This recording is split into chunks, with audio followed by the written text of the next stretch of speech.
the main features that really kept coming up in these ads was that you have everything you need on your phone regarding investing. So what more can an investment advisor do for you? Have someone to talk to, if for no other reason. Never leave expertise aside, leave training aside, experience aside, leave having made a quarter a century of mistakes aside. The advantage an investment advisor gives you, if nothing else, is someone to whom you can articulate your ideas to, and even saying things out loud. It can sound like a good idea or a bad idea. When you put them into actual words and communicate it with another human being, particularly one who knows something about the topic, you get a sense yourself whether what you're saying makes sense or whether it doesn't. If nothing else, that's the key. It's always great to have someone to bounce ideas off of, especially an expert. Now, the ongoing conversation here is usually about investment fees. We also saw an ad boasting that someone was able to buy a house because of lower investment fees. Is that realistic, Brendan? What are your thoughts? Well, the math on that would be quite something. I think if someone's paying, I don't know, pick a number, 1% fees, and yes, maybe over 30 years, those add up to something, assuming that, of course, they don't help to generate 1% better performance.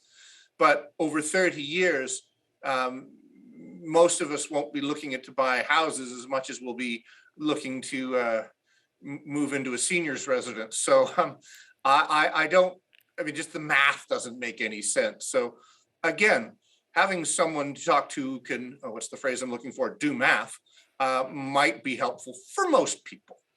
Sounds like an important asset there. Now, another theme that I noticed was the suggestion that ETFs are extremely safe to invest in. But are ETFs really actually safe investments? Are there any risks to consider?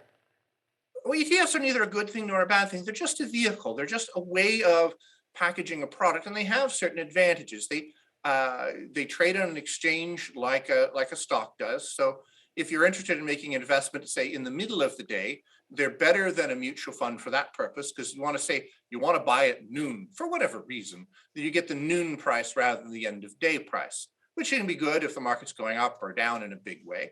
But they're essentially mutual funds that trade on an exchange. Originally, they were typically passive. They mirrored an index. So they were the TSX S&P composite or the S&P 500. But more lately, they've been in different categories, some managed, some unmanaged. So it's just another way to package an investment, and rather than buying an individual stock, to broaden one's exposure, to diversify over a broader range of either passively invested or actively managed securities. All right, well, talking about different types of investments, let's get into crypto, Brendan. The Super Bowl was called the Crypto Bowl by many investors this year, but are they a high-risk investment? What is your advice around cryptocurrencies? Yes, is the answer to your first question. Of course, they're high risk. They are, anything that's so brand new, untested, and untried is high risk, just by definition. But I think there is a point to them. Like 40 years ago, and I think we've talked about this, people said, well, personal computers, you can keep recipes on them. Or 20, 30 years ago, people couldn't make money on the internet. Now you can't make money except for the internet. I think they will have a place in whatever future economy comes about, because as we're seeing right now, inflation is coming back with government issued currencies, fiat currencies, as they're called, with a vengeance, whether it's 5 or 7 or who knows what percent.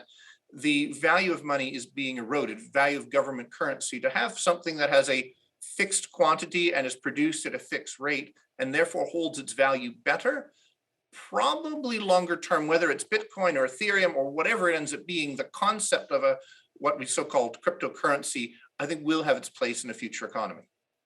Lots to consider. Brendan, thank you again for joining us today on Forum Daily.